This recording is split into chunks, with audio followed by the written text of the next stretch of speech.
from Whitney Pier, the Pier Deer, is here I am standing in front of, yes, the Prime Minister, and I was just, looking and saying, here I am. I was not a wealthy person, grew up poor, and here I am with the Prime Minister. And all I kept thinking of was, if my parents were alive, how they would be feeling after I went back home to tell them, because I had to keep it a secret. And then I kept thinking of some of the teachers I had in school, just thinking of all the friends that were part of our community, what they would be thinking and what they're going to say once it's out there and announced that the Pier Deer girl is our Lieutenant Governor. When Mayanne became the Lieutenant Governor, the community was elated.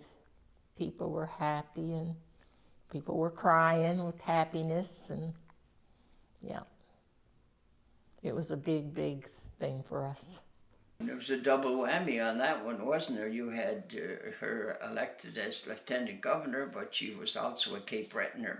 Oh, when she became Lieutenant Governor, it was so much pride to know that somebody came from a little place called Whitney Pier and made such a difference and an impact throughout Canada from Whitney Pier. I felt that I probably would not be accepted if I said yes. Then at the same time, I also felt if I said no, then maybe I was disappointing God, and then disappointing other Black people, because I should make that an example and be an inspiration to other people, Black or people of color, that it's possible. So I was just totally confused, not sure what I should do, and I'm just so grateful that I'm a strong believer in God. And so doing my prayers and praying, and when I woke up the next morning, it was like, you know what? The answer is yes. Dr. Francis was and still is, right? What I define as Black woman's style of leadership.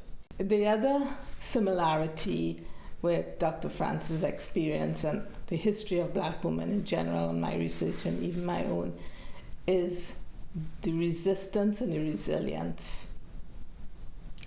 Yeah. So it's funny that the stereotype of the strong Black woman works against us and for us, because, and I, in another one of my research pieces, we talk about that Black women are not born with the gene of being strong matriarchs. We're socialized into that position.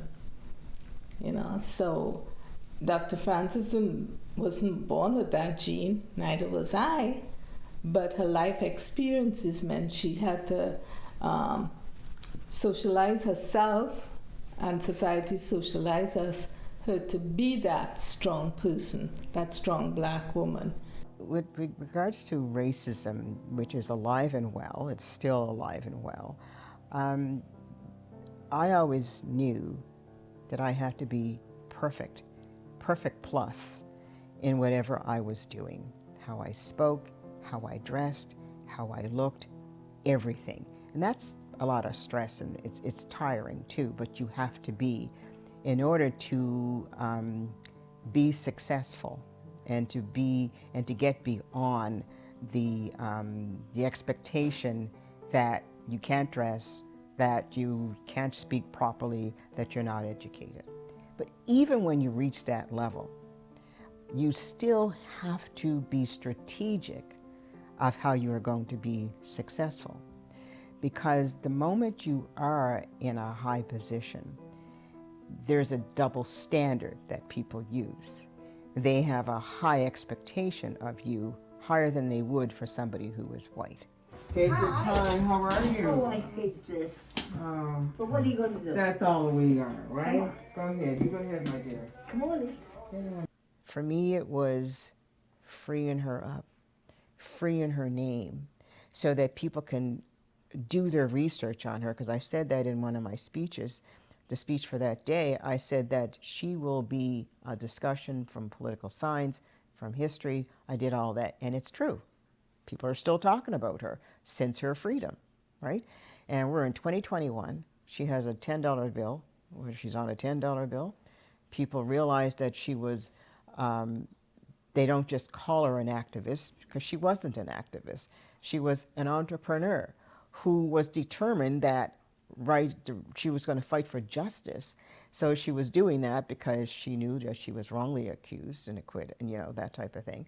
But she was somebody who, she even owned real estate. She was interested in education. She was highly educated. She was a smart woman.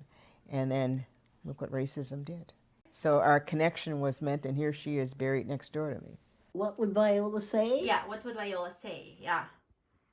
She'd say, I told you so. She would have been so happy to know that somebody of our race, had achieved so much. And this I was going to say would be the ultimate of achievement. I don't think so. She's still going. She's still going. She's got lots there to do. Can I interrupt just a moment?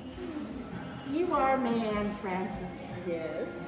Well, I'm Sister Jovita McPherson, and I was honored to receive the award of Faith in Action from the Atlantic School of Theology.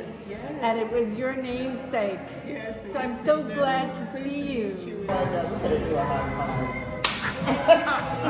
Thank you. In my 20s, I was diagnosed with retinitis pigmentosa.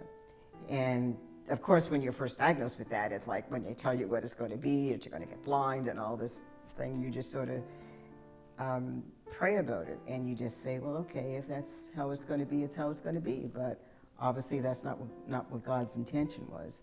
So I don't have peripheral vision, but I have strong central vision.